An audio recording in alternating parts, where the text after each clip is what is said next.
गुरुग्राम से मोहित ग्रोवर के कांग्रेस में शामिल होने से चुनावी समीकरण पर कितना पड़ेगा असर? कांग्रेस की नैया को पार लगा पाएंगे मोहित ग्रोवर? पूर्व मंत्री के सामने कितना मजबूत है मोहित ग्रोवर का दावा? उमेश अग्रवाल क्या आपके लिए खोल पाएंगे खाता? क्या गुरुग्राम में बनिया पंजाबी उम्मीदवार ही करेंगे जीत हार का फैसला? उमेश अग्रवाल 2024 में कितने हैं दमदार? बीजेपी से पार पाना कांग्रेस और आम आदमी पार्टी के लिए कितना होगा आसान? नमस्कार दोस्तों, मेरा नाम है राज के वर्मा और आप देख रहे हैं रिपोर्टर जी। अगर आपने रिपोर्टर जी चैनल को सब्सक्राइब नहीं किया तो दोस्तों सबसे पहले चैनल को सब्सक्राइब जरूर कर लीजिए। चलिए बात करते हैं हरियाणा विधानसभा चुनाव की। और इन विधानसभा चुनाव में गुरुग्राम का समीकरण फिलहाल किस तरह का बना हुआ है, किस तरह की स्थिति गुरुग्राम के भीतर चल रही है। खैर अभी तक किसी भी पार्टी ने अपने उम्मीदवारों की घोषणा नहीं की है, लेकिन दो पार्टी ऐसी है जिनके उम्मीदवारों को लेकर लगभग ये संभावना जताई जा रही है कि वो अपने उम्मीदवार फाइनल कर चुकी है। और ये दोनों पार्टी है कांग्रेस और आम आदमी पार्टी।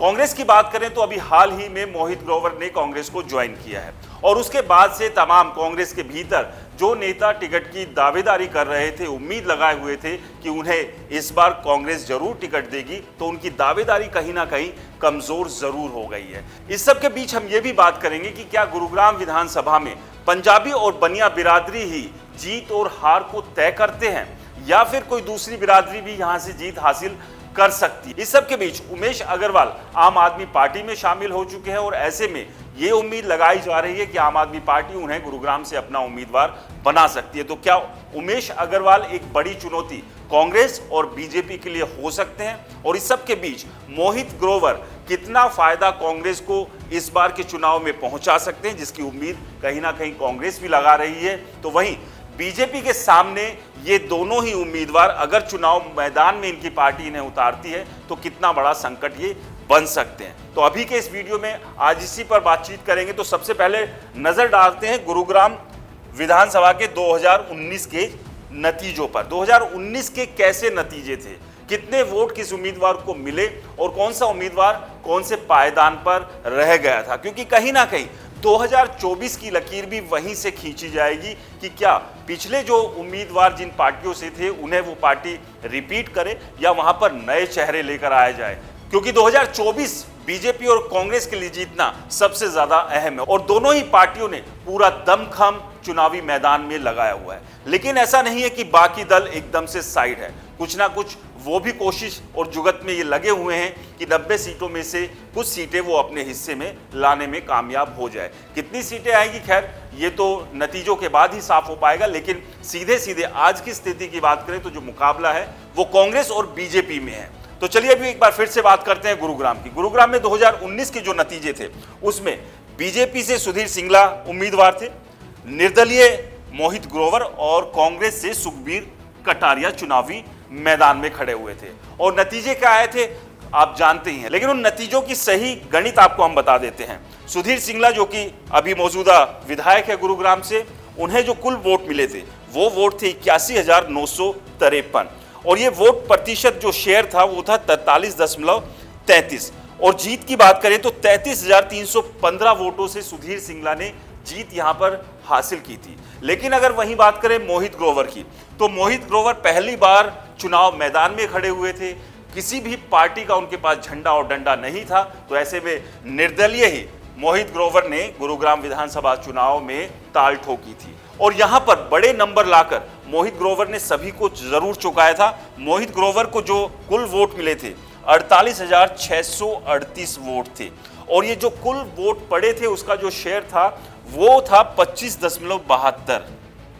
तो एक अच्छा खासा वोट मोहित ग्रोवर को 2019 में मिला था और कहीं ना कहीं यही वजह है कि कांग्रेस मोहित ग्रोवर को अपने साथ लाई और मोहित ग्रोवर भी जानते हैं कि अगर इस बार वो निर्दलीय ना लड़कर किसी पार्टी बीजेपी या कांग्रेस से लड़ते हैं तो क्या वो ये जो नंबर था 48,000 इसको बढ़ाने में कामयाब हो पाएंगे। तो एक उम्मीद कहीं ना कहीं मोहित ग्रोवर को, और इसीलिए उन्होंने अब निर्दलीय का टैग छोड़कर कांग्रेस का टैग अपने साथ लगा लिया है। लेकिन अब कांग्रेस के साथ आने के बाद जो धड़कनें बढ़ी है वो जो कांग्रेस में उम्मीद लगाए हुए थे टिकट की दावेदारी की उनकी बढ़ गई है, जिसमें सुखबीर कटारिया जो कि पूर्व में मंत्री भी रहे हैं वो इसमें शामिल है। सुखबीर कटारिया को पूरी उम्मीद थी कि एक बार फिर से कांग्रेस पार्टी उन्हें टिकट देगी, लेकिन मोहित ग्रोवर के आने के बाद उनका दावा अब कुछ कमजोर हुआ है। 2019 की बात कर ले तो 2019 में अच्छा प्रदर्शन नहीं रहा था। कुल वोट 23,126 आए थे और ये कुल वोट का जो प्रतिशत था वो 12.23% था। आप यहां समझिए कि एक निर्दलीय उम्मीदवार से आधे वोट जो है वो सुखबीर कटारिया को मिले थे, जबकि वो पूर्व में मंत्री भी रह चुके थे और उनके साथ कांग्रेस पार्टी का टैग भी था। यानी कि कांग्रेस पार्टी का साथ होने के बावजूद सुखबीर कटारिया बहुत पीछे रह गए थे। यानी कि जीत और हार का जो मुकाबला था वो निर्दलीय उम्मीदवार मोहित ग्रोवर और बीजेपी के उम्मीदवार सुधीर सिंगला के बीच था। दोनों ही पहली बार चुनाव मैदान में थे और कहीं ना कहीं ये कांटे की टक्कर के तौर पर भी देखा जा सकता है। वो अलग बात है कि लगभग करीब करीब आप मान के चलिए डबल तो नहीं, लेकिन डबल से कुछ कम वोट जो है वो सुधीर सिंगला को मिले थे। वो कुछ सेंटिमेंट्स भी थे, बीजेपी का टैग भी था, 2019 में मोदी लहर की आंधी भी थी और उस सब में ये जीत सुधीर सिंगला को यहां पर मिली थी। लेकिन क्या अब 2024 में बाजी को पलट सकते हैं मोहित ग्रोवर? ये अपने आप में बड़ा सवाल है। लेकिन उस पर आने से पहले सबसे पहले बात ये करते हैं कि जो दावा है, बाकी सुखबीर कटारिया की बात कर ले, पंकज दावर की बात कर ले, इसके अलावा राज बब्बर का नाम भी रह रहकर सामने आ रहा था। उनको लेकर भी ये उम्मीद जताई जा रही थी कि शायद कांग्रेस उन्हें अपना उम्मीदवार बना दे। लेकिन अब मोहित ग्रोवर के आने के बाद कांग्रेस में पूरे समीकरण फिलहाल बदल चुके हैं। तो लेकिन अगर बात करें मोहित ग्रोवर और सुखबीर कटारिया में, तो दावेदारी किसकी मजबूत यहां पर नजर आ रही है? 2019 के चुनाव के नतीजों की बात कर ले तो दावेदारी मोहित ग्रोवर की यहां पर सबसे ज्यादा मजबूत नजर आ रही है कांग्रेस की टिकट को लेकर। यानी कि अब मोहित ग्रोवर को कांग्रेस अपना उम्मीदवार बनाने की तरफ जा रही है, जिसकी की पूरी संभावनाएं, जो कि अगर पिछले रिपोर्ट कार्ड पर भी नजर मारे तो उससे यही लग रहा है।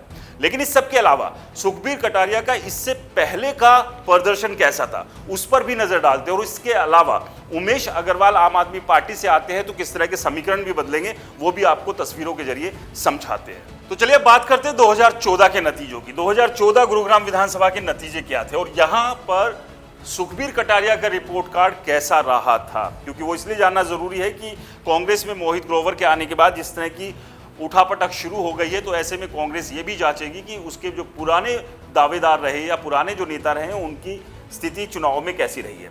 बीजेपी से उमेश अग्रवाल थे, इनेलो से गोपीचंद गहलोत और कांग्रेस से धर्मवीर गाभा और इसके अलावा निर्दलीय खड़े हुए थे सुखबीर कटारिया। और जो नतीजे आए थे उसमें बीजेपी से उमेश अग्रवाल को जीत हासिल हुई थी और उन्हें जो वोट मिले थे, और इस वोट के सामने बाकी के तमाम उम्मीदवार धराशायी हो गए थे।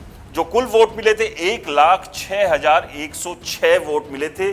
जो कुल वोट जो पड़े थे उसका प्रतिशत था 55.85, यानी कि आधे से ज्यादा जो कुल वोट डाले गए थे 2014 में, उसमें से आधे से ज्यादा वोट जो है वो अकेले उमेश अग्रवाल ने हासिल किए थे। और इससे पहले यानी कि 2009 के नतीजों की बात करें तो उसमें उमेश अग्रवाल को एक अच्छी बढ़त मिली थी 36.80% की, एक अच्छी मजबूत स्थिति थी। जबकि आईएनएलडी से गोपीचंद गहलोत की बात करें तो मात्र 22,011 वोट थे और कांग्रेस से धर्मवीर गाभा 19,094, जबकि इंडिपेंडेंट सुखबीर कटारिया को मिले थे 15,755 वोट और ये कुल प्रतिशत था 8.29, यानी कि बहुत नीचे स्थिति। देखिए आप 2014 के नतीजे 15,755 पर सुखबीर कटारिया सिमट गए थे। तो ये स्थिति 2014 के चुनाव की थी। 2009 के चुनाव के नतीजों पर भी एक बार नजर डालते हैं, क्योंकि उससे यह अंदाजा मिलेगा कि उमेश अग्रवाल और सुखबीर कटारिया आज कहां पर खड़े हुए हैं। तो चलिए अब बात करते हैं 2009 के नतीजों की। गुरुग्राम विधानसभा 2009 के नतीजे, निर्दलीय सुखबीर कटारिया चुनाव मैदान में थे, कांग्रेस से धर्मवीर गाभा और बीजेपी से उमेश अग्रवाल। और यहां पर सुखबीर कटारिया ने एकदम उलटफेर कर दिया था, सबको चौंका दिया था। पहली बार चुनाव मैदान में खड़े हुए और निर्दलीय के तौर पर खड़े हुए, और निर्दलीय के तौर पर सुखबीर कटारिया को वोट मिले थे 41,013, 32.73% वोट का शेयर था। कांग्रेस से धर्मवीर गाभा थे जिनका कि 38,873, 31.02%, और वहीं बीजेपी से उमेश अग्रवाल 23,864, 19.04%। तो ये 2009 के नतीजे, जहां पर सुखबीर कटारिया ने सबको चौंका दिया था। पहली बार चुनाव मैदान में उतरे, किसी भी पार्टी का कोई झंडा डंडा नहीं था और यहां पर उन्होंने जीत दर्ज की थी। इस जीत को लेकर कई तरह के आरोप भी लगे थे, कोर्ट कचहरी तक मामला पहुंचा था। खैर वो अलग बात है, लेकिन जीत जीत है और अभी तक उस जीत के ऊपर पूरी तरह से ना कानून की तरफ से ना किसी की तरफ से कि कोई साफ आदेश नहीं आया। तो यानी कि ये जो जीत थी, यहां से सुखबीर कटारिया जो है और कांग्रेस को अपना समर्थन दिया और पहली बार में ही मंत्री बन गए थे।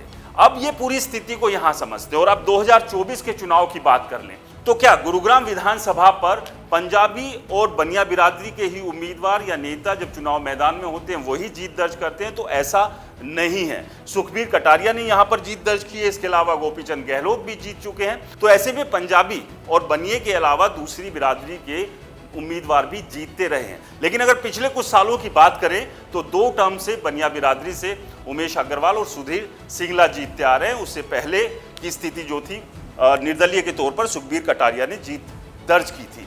और उसके बाद के भी अगर नतीजों को देखेंगे और थोड़ा पीछे जाकर देखेंगे तो पंजाबी और बनिए के अलावा दूसरी जाति के भी, दूसरी बिरादरी के भी उम्मीदवार जीतते रहे हैं। तो ऐसा नहीं है कि गुरुग्राम से सिर्फ पंजाबी और बनिया बिरादरी के ही उम्मीदवार जीत सकते हैं। जनता है वो जनता डिसाइड करती है, जब उसको लगता है कि अगर कोई सही उम्मीदवार चुनाव मैदान में है तो वो उसे जरूर जिताती है। और इसके अलावा सबसे बड़ी बात यह है कि ऐसा भी नहीं है कि किसी पार्टी के उम्मीदवार को ही गुरुग्राम की जनता जिताती रही है। निर्दलियों को भी गुरुग्राम की जनता ने जिताया है और जिताया नहीं भी है तो भर भर कर वोट भी दी है। 2019 के नतीजों की बात कर ले तो मोहित ग्रोवर को 48,000 से ज्यादा वोट दी थी, वो निर्दलीय खड़े हुए थे। और 2009 की बात करें तो सुखबीर कटारिया भी निर्दलीय थे, उन्हें भी जिताया था, गोपीचंद गहलोत को भी जिताया था और ऐसे और भी कई उम्मीदवार रहे हैं जिन्हें बतौर निर्दलीय जिताया है। तो ये कुल मिला के समीकरण यहाँ पर गुरुग्राम विधानसभा का है। मोहित ग्रोवर आने के बाद कांग्रेस पार्टी कितनी मजबूत हुई है? क्या मोहित ग्रोवर 48,000 जो वोट उन्होंने 2019 में हासिल की थी, उस पूरे के पूरे वोट बैंक को वो ये मान रहे हैं कि अभी भी उनके साथ है? और अगर अभी भी उनके साथ है, क्या वो एज इट इज उनके साथ आगे जाएगा? और कांग्रेस की टिकट होने की वजह से जो कांग्रेस का वोट बैंक भी है, क्या उसमें जुड़ जाएगा? और ये तमाम अगर फैक्टर्स एक साथ इकट्ठे हो जाते हैं तो क्या मोहित ग्रोवर बीजेपी के सामने जीत दर्ज कर लेंगे? क्या सिर्फ गुरुग्राम में बीजेपी और कांग्रेस के भीतर ही मुकाबला है? उमेश अग्रवाल जो कि अब आम आदमी पार्टी में जा चुके हैं, वो मुकाबले में नहीं है। अगर वो चुनाव मैदान में आते हैं तो ऐसा कहना थोड़ा सा जल्दबाजी होगी, क्योंकि उमेश अग्रवाल का भी ठीक ठाक वोटर गुरुग्राम विधानसभा में है। तो ऐसे में चुनौती कांग्रेस और बीजेपी के लिए उमेश अग्रवाल भी यहां पर बन सकते हैं, तो उन्हें भी हल्के में नहीं लिया जा सकता है। गुरुग्राम विधानसभा को लेकर हमारा ये विश्लेषण आपको कैसा लगा, हमें कमेंट्स कर जरूर बताएं। और रिपोर्टर जी चैनल को सब्सक्राइब नहीं किया तो दोस्तों चैनल को सब्सक्राइब करना ना भूलें।